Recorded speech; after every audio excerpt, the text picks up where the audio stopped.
have no concept of God. Shame on you. Shame on you. If you want an abortion in the state of Alabama, this is what you'll have to face. You killed your baby, you shameful rat. Hey, don't be a whore. Don't be a slut. Don't be a hoe. Wicked, nasty, disgusting whore. Sick freak. Wicked. People should be comforted through this and not damned and hated. All the judgment that society puts on it, it's hard not to feel guilty in a way about it. I am asking Congress to pass legislation finally banning the late-term abortion of babies.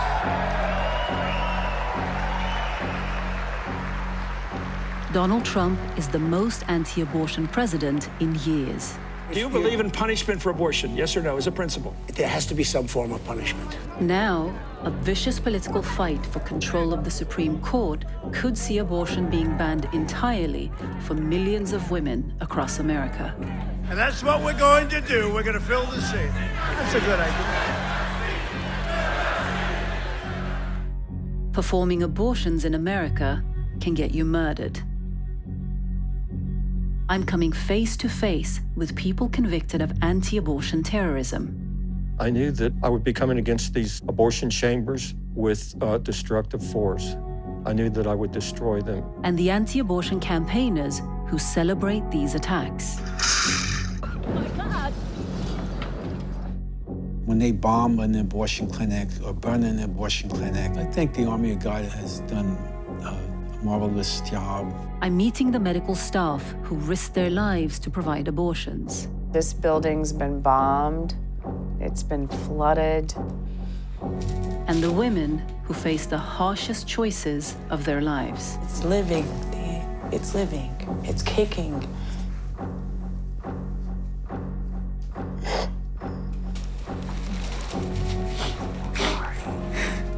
The fight over abortion has become a fight for the future of America.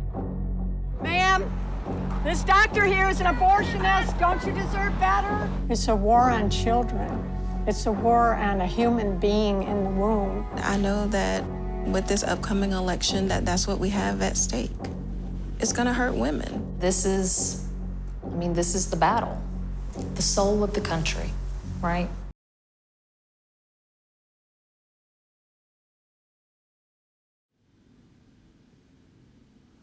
Who's Charlotte?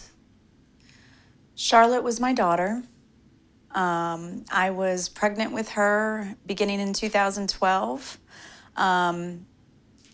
Unfortunately, we didn't get to give birth to her to the point where I got to see her or hold her, but she's my daughter.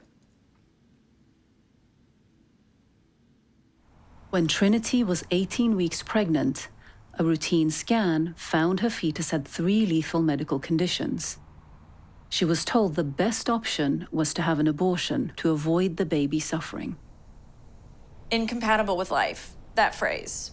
That phrase will haunt you and haunts me, you know, in the depths of my nightmares. You're just taken right back into that room, right back into that moment where someone tells you that your baby's gonna die.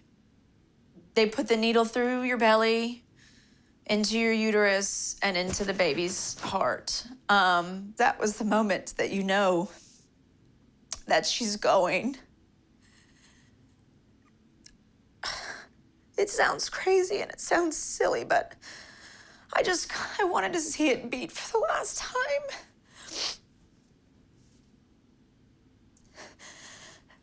And I wanted to be there and have her know that I was watching her as we said goodbye.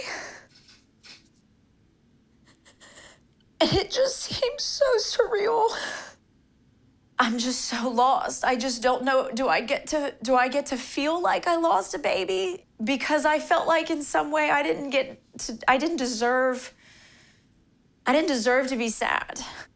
You know, through a lot of therapy and a lot of time, I realized that I feel that way because of what society's made me feel.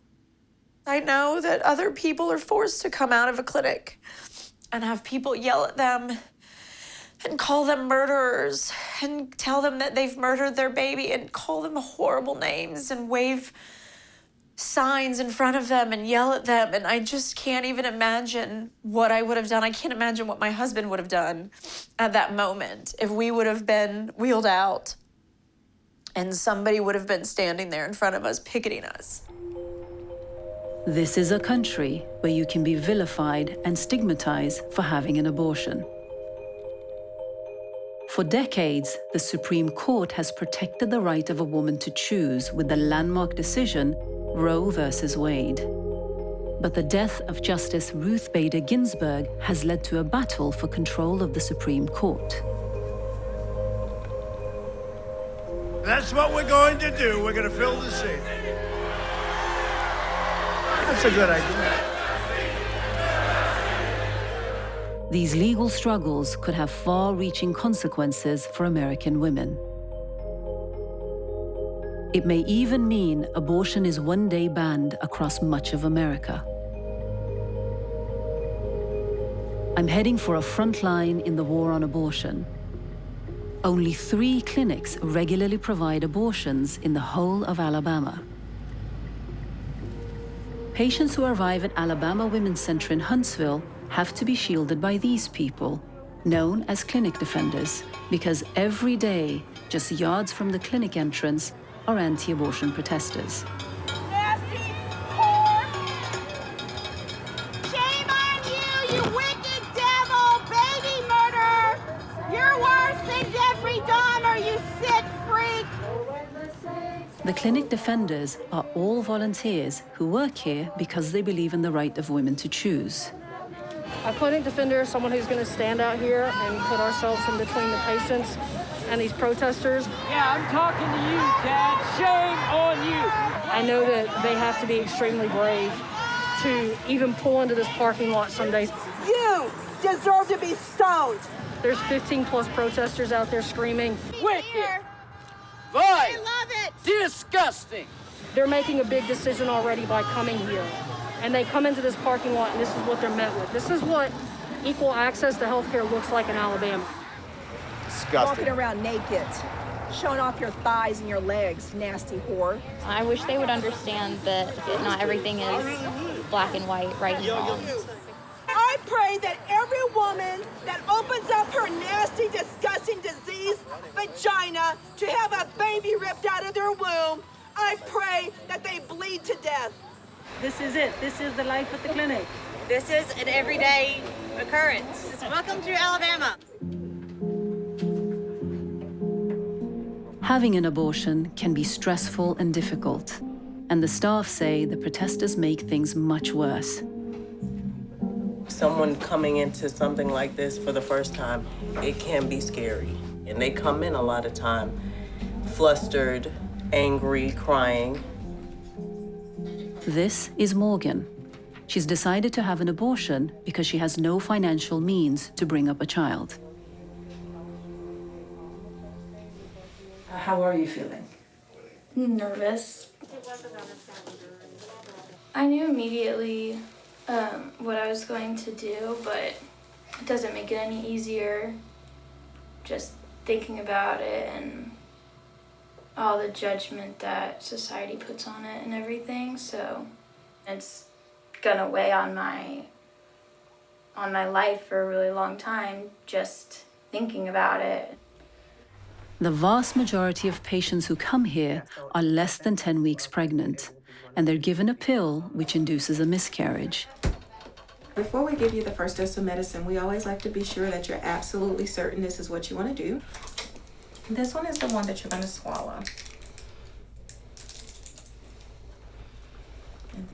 But Morgan has only just found out she's 15 weeks pregnant, so she'll be undergoing the procedure used for later term patients. She's been given medicine to relax her and dilate her cervix. But because of the stress and nerves, it's not taking effect. So deep breath. Real good. Slow deep breath. Listen to me. Slow deep breath. Yeah, I'll come if it's okay. Dr. Yashika Robinson is the supervising doctor.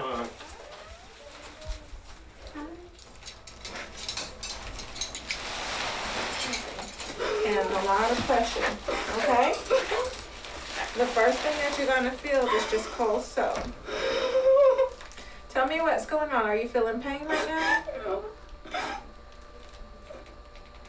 What's going on? I'm just scared. You're scared? Didn't I tell you I was gonna take really good care of you? I know. I believe you. Okay, well, scoot down one more time. Once the medicine starts to work, it only takes around 5 minutes for Dr. Robinson to remove the contents of the uterus. You have only about 60 seconds and we're finished, okay? You have about 10 seconds and you're finished. I told you it was going to be over before you knew it. You're done.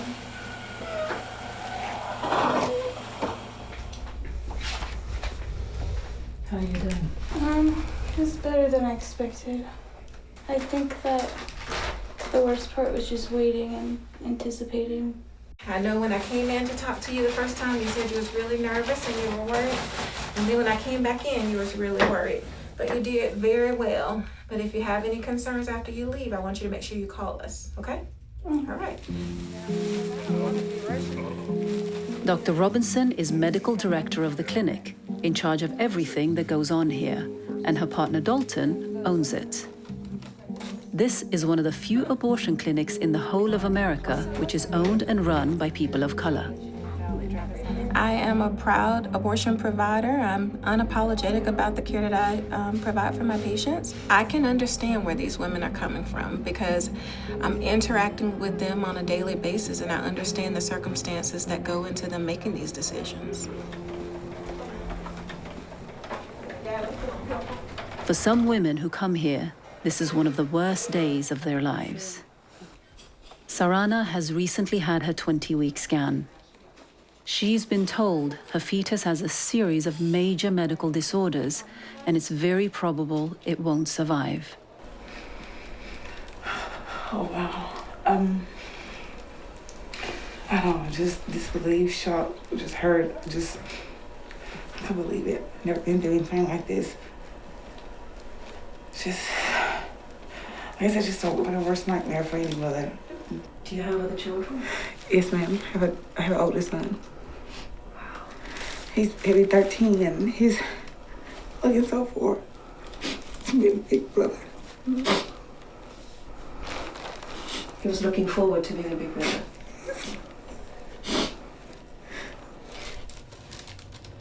She's named her unborn son, Andre. To save Andre any suffering, she decides to have the abortion.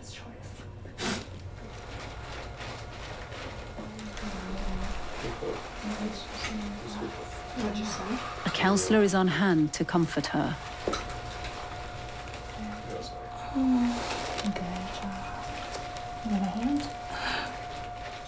The procedure itself takes 20 minutes, and the staff help her to her car.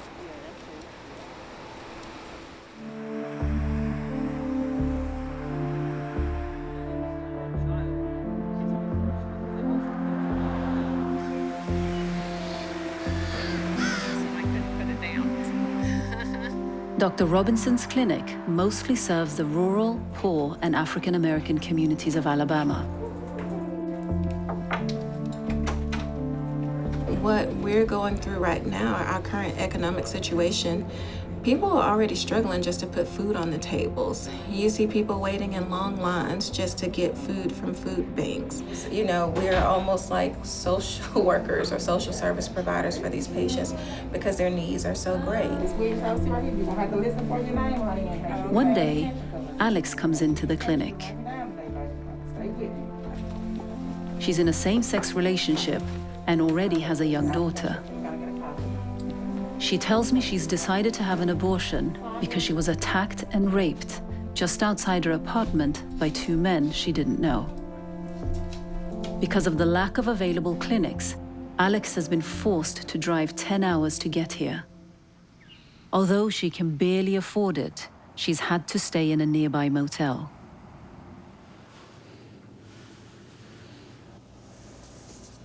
It is the hardest decision I think that I've ever had to make in my life.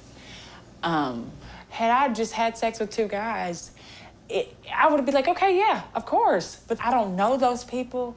I don't know what type of diseases. I don't know anything of them.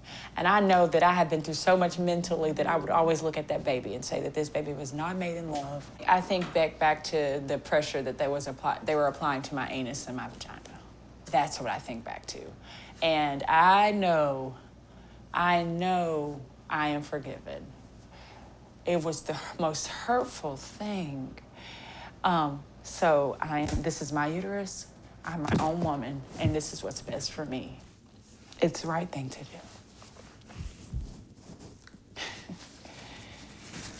Yeah. Have you ever considered the possibility of keeping this pregnancy? Every second since I've been here. I'm not thinking, but it's in the back of my mind. It's living, it's living, it's kicking.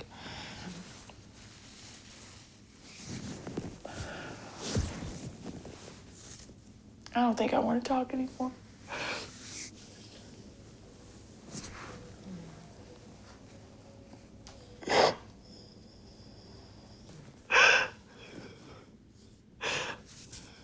My daughter loves me. Jesus loves me. And that's enough for me. And that's enough for any of the women that are going to watch this.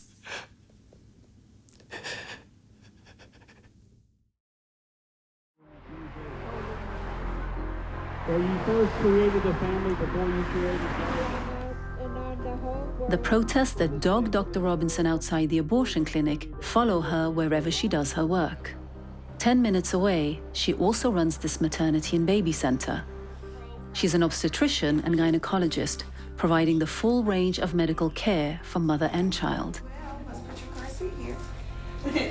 Yes. including bringing babies into the world. Yes, I was the first one to hold you. But even here, she is targeted by protesters. Pregnant patients who arrive at her center for a scan or even to give birth are harassed. Ma'am, this doctor here is an abortionist. Don't you deserve better? Deeyah Robinson murders babies in the womb, an average of 50 a week, ma'am.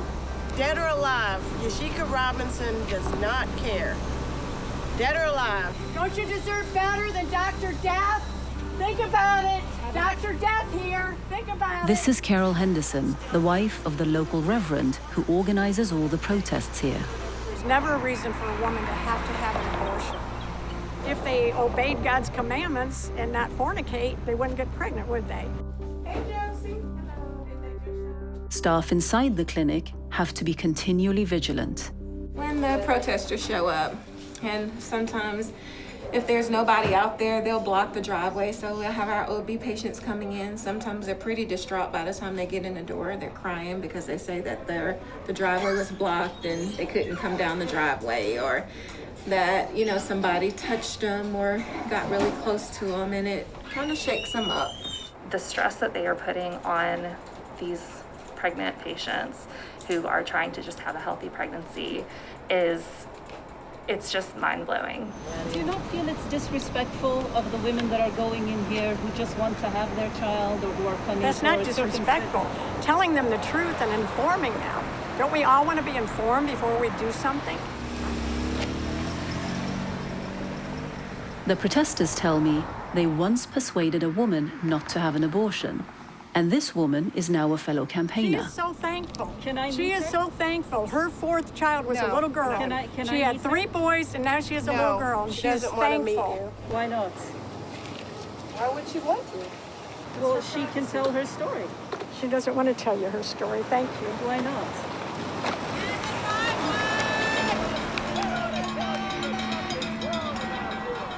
God's gonna cut out your disgusting tongue like fatback. It's gonna fry. All that so callously kill your children are gonna face God. Shame on you, you wicked devil, baby murderer! God cares about that baby. Back at the abortion clinic, Daniel and Mary are a newly married couple and are regular protesters. These are Satanists and witches that delight in the shedding of innocent blood. It's part of their religion. You seem to be obsessed with them. That's especially not old nasty whores like you, so I wouldn't worry about you. I wouldn't worry about that. A regular target of their abuse is clinic defender Josephine. Why do you do this? Why put up with this? Why put yourself through this? I cry for the women that come here that don't deserve to be treated that way. Somebody needs to be here for them and to let them know it's okay. You have the right to make this decision, and you know, we all need support sometimes. I persuade Daniel and Mary to sit down with me to talk. What do you think you're going to accomplish by calling somebody a whore? Well, if they already know they're a whore, then they're gonna say, well, you know what? He told me the truth. We're trying to save the baby. These parents should be ashamed. They should be ashamed of what they're going to do. By God's law, they should be stoned to death at the edge of the city. Whoever sheds blood, God's gonna kill you. You see all these parents going in, and you see these Satanists and witches working in the parking lot, and it's very depressing. Time is short. When I first started going, I was a lot more like crying. Like, there's never anything positive about going out there. It's miserable. It's a sacrifice. It's just obeying God. So it's not something pleasant at all. The Bible says it's peace that surpasses understanding. And I believe that. It's unexplainable. What do you think, Mary? What does peace feel like? Do you feel like you found it? Yes, in general, yes. Well, I mean, I didn't really want to talk to you at all. I submit to him because the Bible tells wives to submit to their husbands and obey their husbands, so I obey him. Kind of pulled her down here, actually, but... Did you really? Rejects from wherever... Mary tells me she had a very unhappy life before she found God. There was abuse in my family, pretty severe. So the day I was born again, when I asked Jesus to come into my heart, I was just flooded with love, you know, and it was like I had never known what that felt like. The Father's love for me. I have to do it because I know that God wants me to do it. Isn't this better than shouting at each other on the sidewalk? We'll see on Judgment Day which works. I mean, this is how we typically deal with people. We don't typically shout at people. That's just a crisis situation where little children are about to be tortured to death.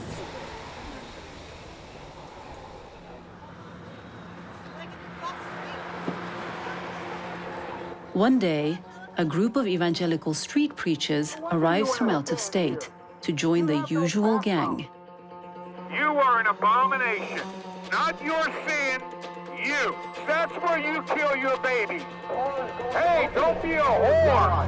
Don't be a slut. Don't be a hoe. You murdered your baby. Do it the way God says, and you don't have to murder your baby. They shout racially charged abuse at the black patients. Black lives don't really matter in this building. The worst place for a black person, it's in the vagina of Shaniqua. They also tried to provoke the clinic defenders. We have nothing nice to say to you. You are worse than the ones that are molesting the children. You! That's what God thinks of you! That's what God thinks of you! That's what God thinks of you! You're worse than the child molesters! You're worse than the ones that stick dildos into babies! You're worse than ones that finger babies! You're worse than ones that lick vaginas of little babies! You kill babies! They start targeting me. You are one dumb female Muslim. You know, if we were out here enforcing Sharia law, we'd go ahead and take you around the corner and rape you if we were a good Muslim. If we were a good Muslim group, we'd take you and your little immodest little pants there around the corner and we'd have our way with you. Sharia law? Yeah, you want to get raped. You want Sharia law? You got Jihad Jane right out here. Your lifestyle, dressing like a whore, provokes people to have dirty sex. I've received abuse like this so many times in my work, I thought I was used to it. jihadist Islamic But after woman. weeks of filming here, I briefly lose my cool. Step back. Yeah? Step back. This is a free country. Hey, get on. Control yourself. So you think me wearing these jeans... You're provoking rape. I wouldn't be surprised if you get raped tonight wearing those jeans walking down the street. Have some shame. I've repented. All right, you talk, or you listen. We talk, you listen. We're not giving women permission to speak right now. So be quiet. Be quiet. Oh, it was just a little nipple. Oh, just a little sexy. Although I've become caught up in the angry exchanges, I do want to understand what these protesters believe in. So I try to get them to talk to me. No, he's preaching. No, but seriously. Ask this He's guy. preaching. Ask him. Abortion is murder. How's that? Is that the gist of it? That's why we're here. That's why we're on the sidewalk. And so what should happen? Stop murdering babies. And he tells me he thinks President Trump is on his side. He will do it. We will get people within the Supreme Court, and on this second term, we will actually change Roe v. Wade. He's going through the court system. That's what's going to happen. He's put more federal judges that are conservative in America that are surpass his life. So yes, Roe v. Wade will be overturned. True Christianity will always be around, and I do represent it, and you'll be surprised how many people like me exist in our beloved country, America. Come to our land so that you may bless us again, because we understand that if we don't turn to you and repent... There's a war on abortion in Trump's America. Every day, protesters hurl abuse at patients entering this clinic, and many more across the country. Don't go in that wicked place! They torture children to death! Since 2014, reports of hate mail, obstruction, and disruption of clinics have increased 24 times, and violence, including invasion, death threats, and assault, has increased 17 times. This is America. This is the home of the free, land of the free, home of the brave.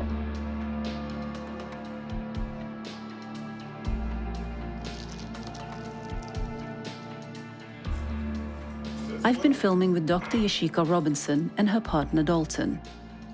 They run the Alabama Women's Center, one of the few abortion clinics left in the state. Harassment has become a part of their working life.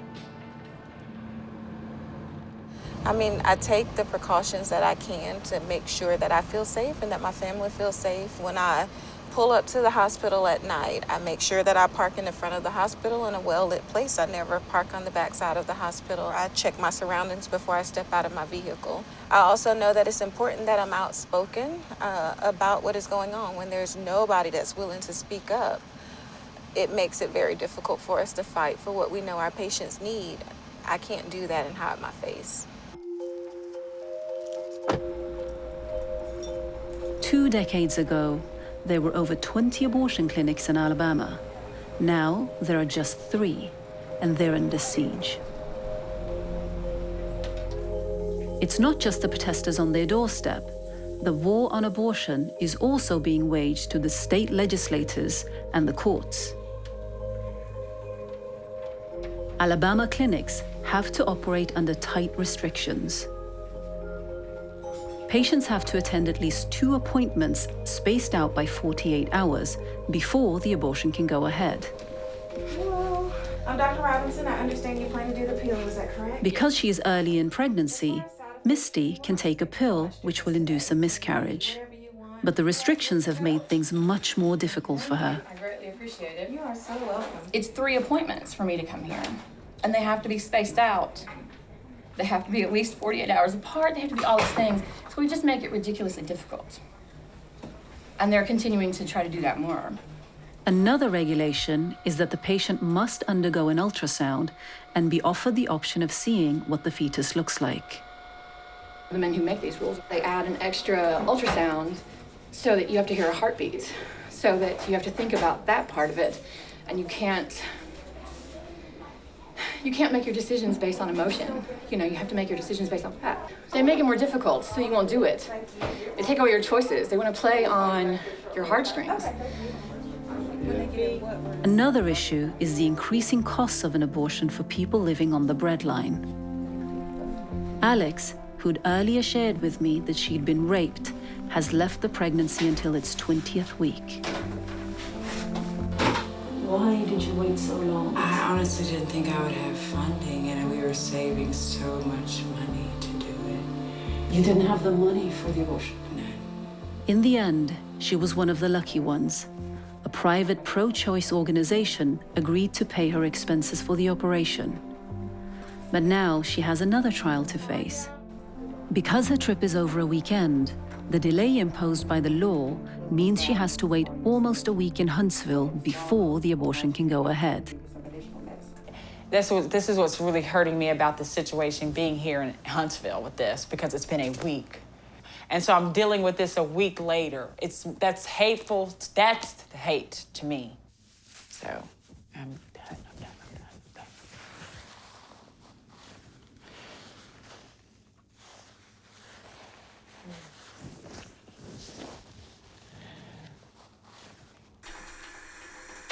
I think patients like that, they highlight everything that's wrong with our system. There's very few providers who can provide the care. When women can't access care in a timely manner, they're pushed to later in the pregnancy. She highlights how harmful restrictions on abortion care, like waiting periods, how harmful that can be to patients. Because after she has already driven so far, she has to turn around and wait. I mean, she highlights everything that's wrong with this. Patients like that you never forget. There is no other medical specialists that have legislators constantly challenging the services they provide to their patients and how they do it. But I face that because I choose to provide this full spectrum of care, including abortion care.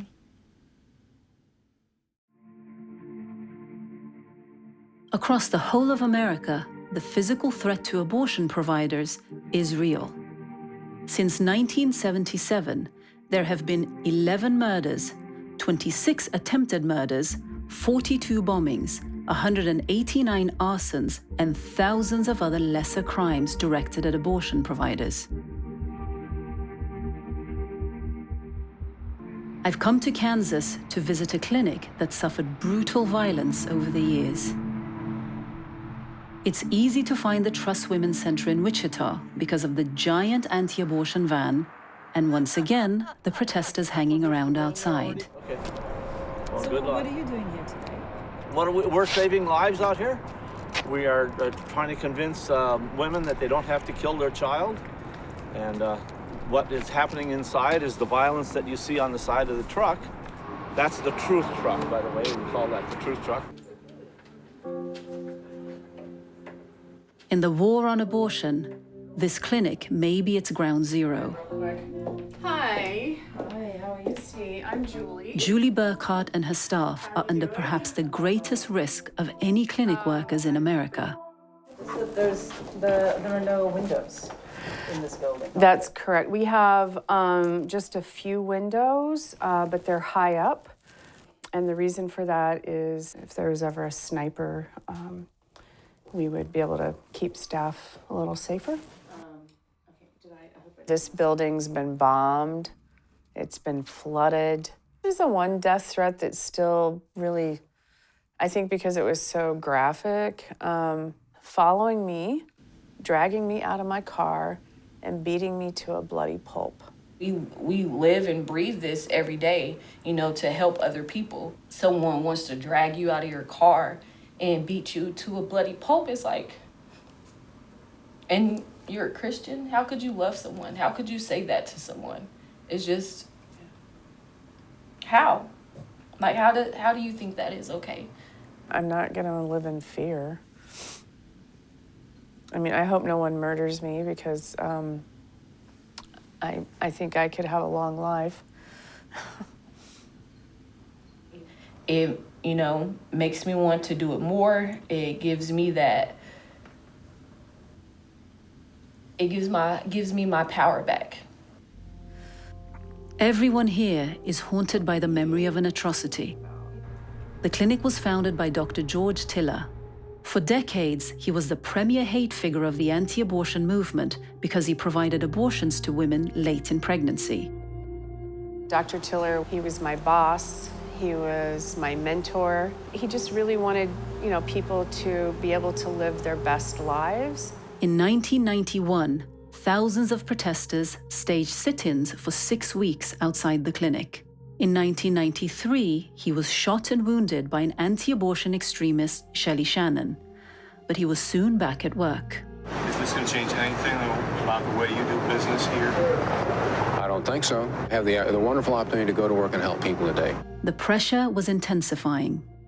My office had been blown up. In 1993, I survived an assassination attempt. National television ran angry debates and opinion pieces, further increasing awareness of Dr. Tiller. This man, Dr. George Tiller, known as Tiller the Baby Killer, is performing late-term abortions without defining the specific medical reasons why. Dr. George Tiller, who is one of the few doctors in the United States who performs the Hitlerian procedure known as a partial birth abortion. Right. Tiller has killed thousands of late-term fetuses without explanation. No question Dr. Tiller has blood on his hands.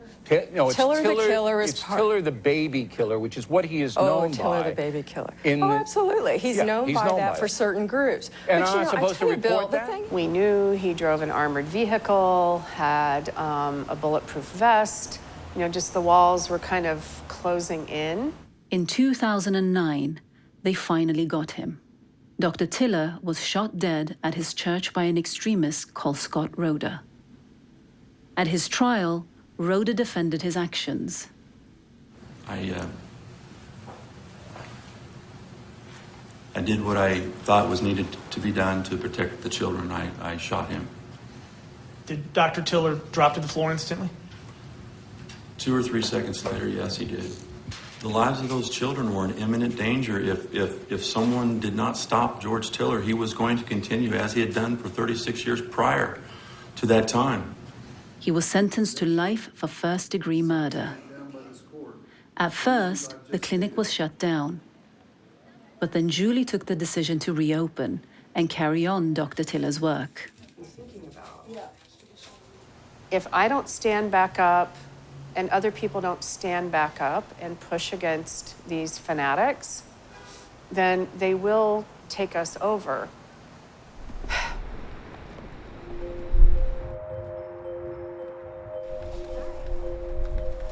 It's nice to meet you. It's nice to meet you too. Come on in, it's raining. You're Jennifer, right? Mm-hmm. I am. Jennifer McCoy has spent years protesting outside Julie's clinic.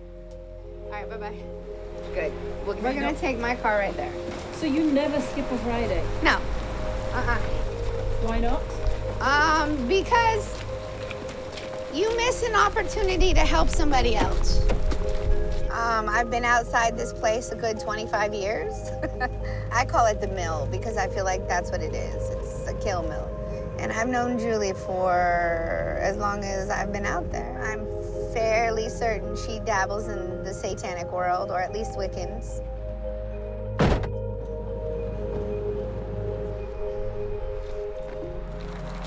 Can I offer you some information? In the 1990s, Jennifer spent 30 months in prison after being convicted of conspiracy to commit arson against 2 abortion clinics in Virginia. Wrote the wrong time down on the wrong card. She says she campaigns legally now, spending every Friday outside Julie's clinic. Have you ever spoken to Jennifer? No. She's yelled at me. That's as far as our conversations have gone. She's been a fixture, so yeah. She's one of the names we know. Jennifer tells me she became a campaigner because she was forced to have an abortion against her will when she was younger. Watching the devastation of somebody else's soul and knowing what they'll go through after they go through this gate when they come out, it honestly wears on people. If you care about other people, so many lives, so many souls are ruined and hurt and broken, sometimes beyond repair. I do feel like this is where God wants me to be. This is what he wants me to do.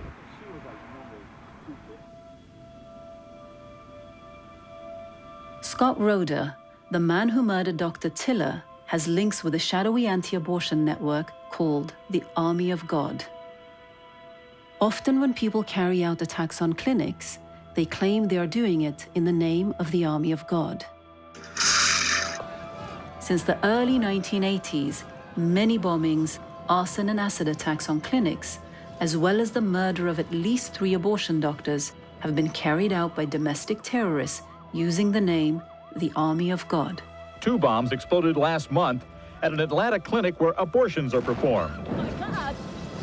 A Chicago area man who federal investigators say pledged allegiance to the domestic terror group called Army of God, now facing charges connected with a threat to burn down a local abortion clinic. In 2018, Luke Wiersma was arrested after planning to bomb and burn a number of Chicago abortion clinics.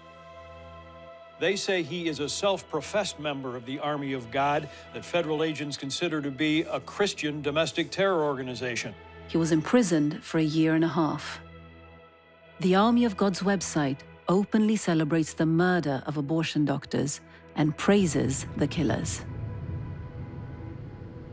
I'm heading to Virginia to meet the man who runs the website.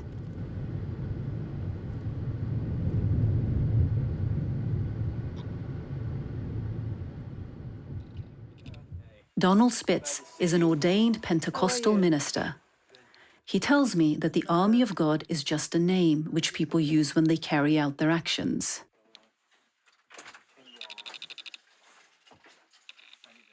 The Army of God is a moniker that people use when they bomb an abortion clinic or burn an abortion clinic or take action against the abortionists. Sometimes they associate an Army of God, the name Army of God, with their action. I mean, I've been accused of, being the spokesperson for the Army of God or being the head of the Army of God, but that's not so. The Army of God we're not an organization. It's not like you get a membership. The Army of God is people that want to save unborn children that use force or support the use of force, to stop it. Many abortionists have quit because of the Army of God. He shows me the Army of God website, which lists prisoners who have carried out violent actions as prisoners of Christ. The first person on the list is Paul Hill. Paul Hill shot an abortionist and his bodyguard, and the wife of the bodyguard, but she survived. They put Paul Hill to death. I was there. We were best friends. I was his spiritual advisor. I was with him the last 2 weeks of his life every day. It was a wonderful time together. The website has a number of pages on Dr. Tiller. It compares him to the architects of the Nazi Holocaust, and it praises Shelley Shannon, who attacked Dr. Tiller in 1993. She shot Dr. Tiller in the arms. He was back the next day. He should have taken that as a warning and quit. And because he didn't quit, then God sent Scott Roeder to finish it off. The website calls Scott Roeder an American hero. A close associate of Spitz is John Brokoft. He spent 7 years in prison for a string of arson and bomb attacks on clinics in Cincinnati in the 1980s.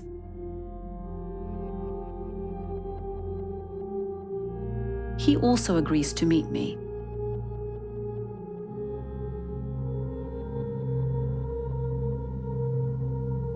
I knew that I would be coming against these targets, these abortion chambers, with destructive force. I knew that I would destroy them either by arson or bombing. People in our movement call it murder, say abortion is murder. But when the government is participating in it, then it's a war crime and a crime against humanity. We have body counts, and we have bombings. We have soldiers. We have war criminals and death. So those who are attuned into these things realize that this is war. The Lord is going to restore his people to power. We're going to win this war. What if you're wrong? I know I'm not wrong. No. What if you're on the wrong side of this? It's inconceivable. It's inconceivable. Are you a fanatic? Sure I am. Obviously, I'm very passionate about it and willing to die for it. What motivated me? Shame. I was ashamed for not doing it. Before I set those fires, I couldn't look in the mirror and hold eye contact with myself for a very long time. But after I set those fires, I could look myself in the mirror for indefinitely. What does shame feel like? It's like not liking somebody except the one you dislike as yourself. It's like I'm in the twilight zone and I can't get out. I can't find an exit. I'm too old for that stuff now. I have all these health problems. Do you wish you could? Yeah. Every day I'm remorseful because babies are being killed and I'm not, and my response is not proportionate to the enormity and magnitude of the evil and the urgency and level of desperation. Since the election of Donald Trump in 2016, bomb threats, invasions and assaults on staff at abortion clinics have all escalated. Nearly half of all abortion providers have reported severe violence, the threat of violence, or severe harassment. Since the Trump-Pence administration, I've seen an increase in harassment. I feel like the protesters feel more empowered. I've seen more anti-abortion legislation being pushed forward. With the Trump administration, things have gotten worse for women. I like to say this: there's been a rise in interest from very young people, people in their young 20s, high teens. There's been like a new wave of people, and some have even taken action, so that's good. Turn from them and put our trust in the one that can help us in the time where we feel pressured or we feel that does the will of It's January 2020, the March for Life rally in Washington, D.C. No previous president has ever personally attended this annual gathering of anti-abortion protesters. But Donald Trump is about to change that. It is my profound honor to be the first president in history to attend the March for Life.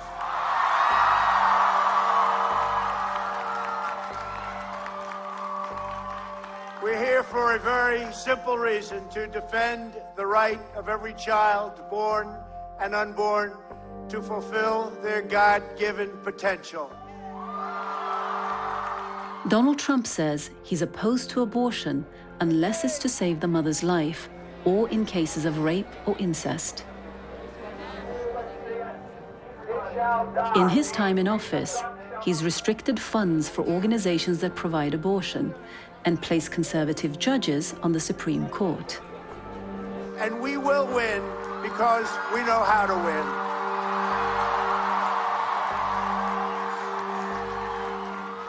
Abortion is a key issue in American political life, and protesters on the March for Life rally are energized by it.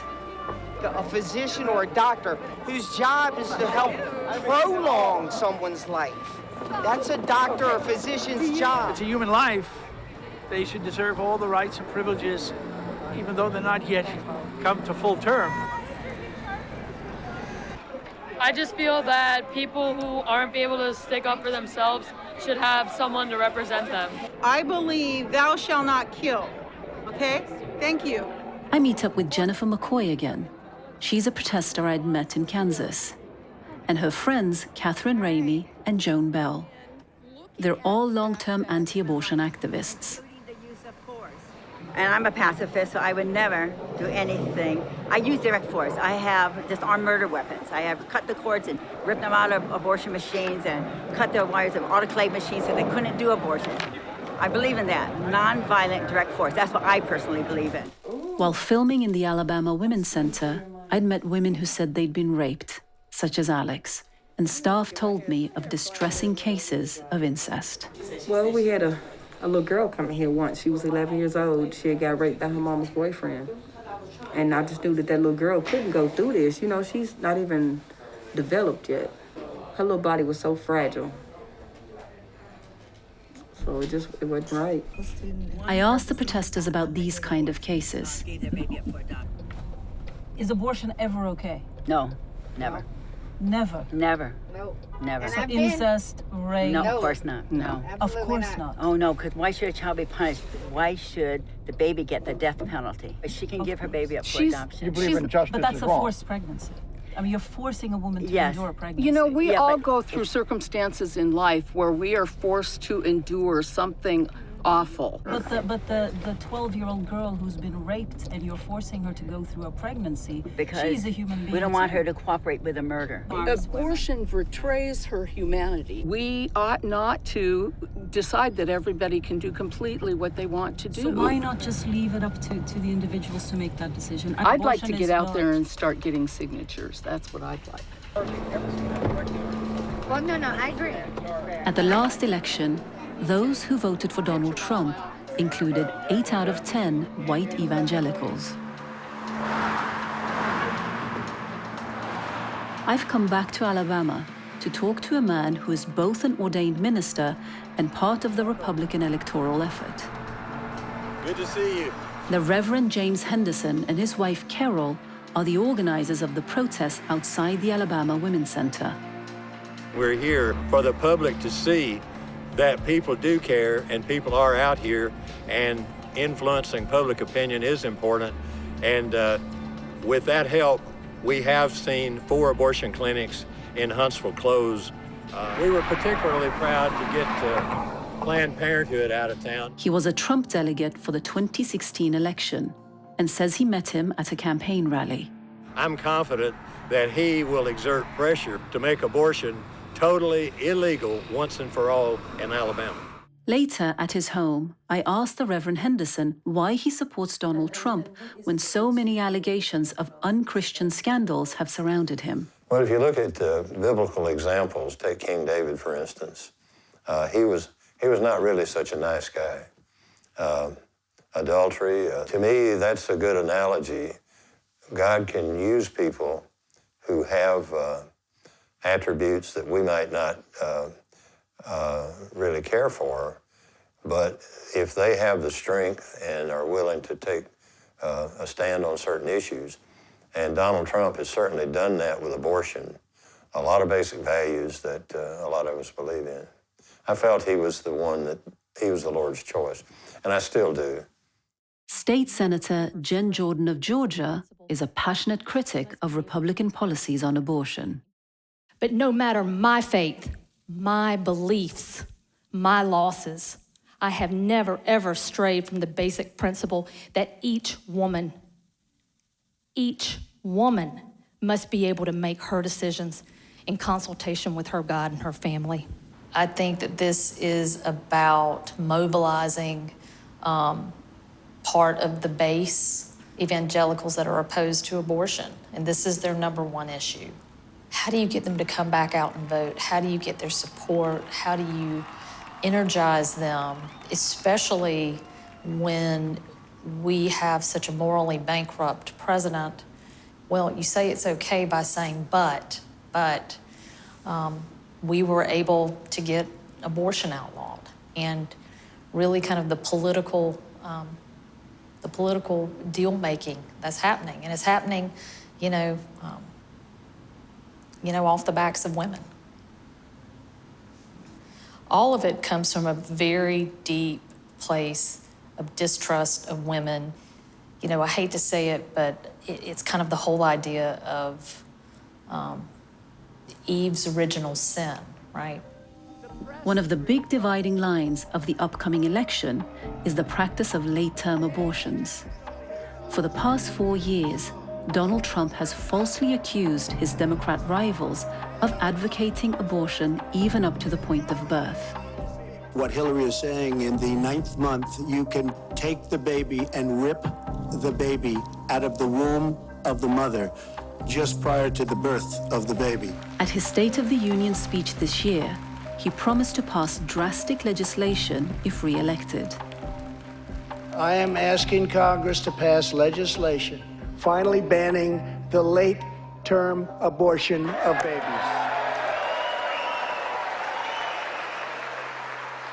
Don't oh, you are, but you're the first, so don't stress about, I was gonna say, don't stress about being late. Trinity is a lawyer who lives in Georgia. When she was 20 weeks pregnant, she had to make the decision to have an abortion for medical reasons. I cannot make the tuck look right. I need the French tuck. She now runs a support group for women who have undergone the same traumatic loss as her. She had extra fluid on her brain. As less than 10% of them lived to their first birthday. I felt like, I think at that moment I knew she's going to die either way. If I end the pregnancy or if I don't end the pregnancy, I knew she was going to die. And I was like, man, I have to give her a name. And so we named her, we named her Angelica that night. And I know we made the best decision that we could for her because we just did not want Angelica to suffer. We didn't want our living child to suffer. And when we went in for the CVS, they did a full, really detailed ultrasound, and the valves were backwards. And the doctor said because of all of that, he would never grow lungs and would never take a breath. And I remember going out to my car, and then I just screamed in my car. I felt so guilty, and I have no reason to feel guilty because he would never have ever drawn a breath because he would have never grown lungs. But I still wanted to carry him because I wanted to meet him. I know you did too. If late-term abortion is banned, women like these would have been forced to carry their babies to term with fatal medical conditions. Although he later withdrew the claim, during his election campaign in 2016, Donald Trump accepted that women should be punished for having an abortion. Do you believe in punishment for abortion, yes or no, as a principle? The answer is that there has to be some form of punishment. For the woman? Yeah, there has to be some form. 10 cents, 10 years, I don't what? know. That I don't know. Statements like these have distressed and angered Trinity's group. When the president goes on TV and says that you should be punished for something that you know you did out of love for your child, but you should be punished, or that you are just wanting to kill your child, or just waited till your second trimester to do this, to me, it just made me so angry. I couldn't, how dare you? How dare you? And people are cheering him on like he's saying something that's accurate. We are so divided, and there is so much blind hatred right now. And there's someone that has given all of those people a free pass to do it because he does it so much himself and seems to feed off of it.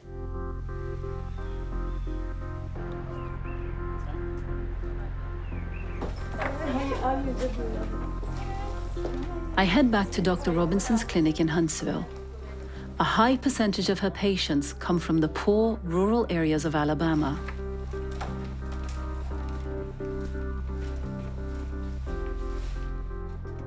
Although the war on abortion is often spoken about in terms of women's rights, what's often ignored is the particular impact it can have on women of color. Through poverty or lack of access to care, a disproportionate number of African American women have abortions. This is Rebecca. I'm here to terminate a pregnancy because I'm high risk and I'm really young and I already have a 4-year-old daughter. I'm not financially stable enough to carry another baby. And I'm not even mentally in a place to carry another baby. This is not a place for my baby boy right now. This world? This world, no. I'm sending my baby back with the angels. Not here in this hell on earth. LaShonda is the head nurse. There's no area that women of color are going to be equal to their white counterparts. We die at alarmingly higher rates just from natural childbirth. So no, women of color don't have the same level of care. They don't have the same access. They don't have the same privilege. We don't have the same resources as far as if abortion is illegal in Alabama, my parents can fly me to Wisconsin to get an abortion. Most people don't have that level of care. They don't have that level of access. You know, I've never been more afraid that our rights as women are going to be taken away.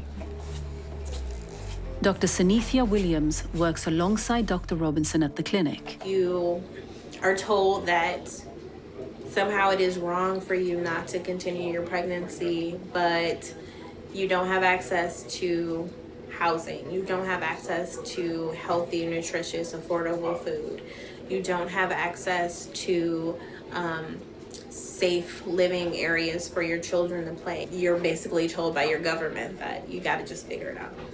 Don't have an abortion, but figure it out. Racism touches everything in this country. We are birthed into it. It is in everything, right? It is in every, experience that I've ever had. Even though I know that we have made a lot of progress, racism is still alive and well. It's not just us complaining, saying that we are treated differently and we don't have access to the same things. I see it play out. Being a woman of color, and it's like we're not seen. We're not seen as important. And I think that's why in this whole war that women of color have been forgotten. Under Donald Trump's term in office, a number of Republican states have passed laws severely restricting abortion. In 2019, Alabama banned it even for rape or incest.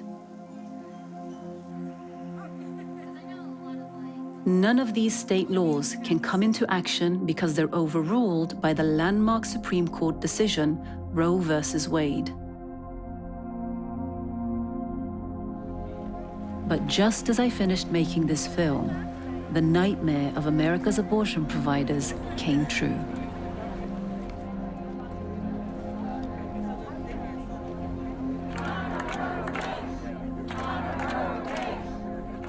Justice Ruth Bader Ginsburg died and gave Donald Trump the chance to establish a decisive conservative majority at the Supreme Court. If Roe versus Wade is overturned, states such as Alabama may be allowed to severely restrict or even ban abortion. An American woman's right to choose hangs in the balance. Trusting patients to know what's best for their lives and allowing them to make those decisions. When you have people in office who don't understand that or who don't care about that, it's going to hurt women. Jesus says, if you love me, obey my commands. His commands are, thou shalt not murder. And they are murdering these babies. It's a war on children. It's a war on a human being in the womb. You're kind of taking the lid off a really dark kind of place in this country.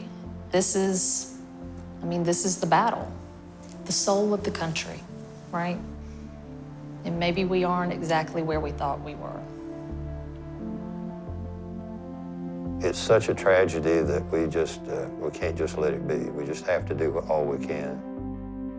I'm 78 years old, but I'll take my last breath trying to save those babies.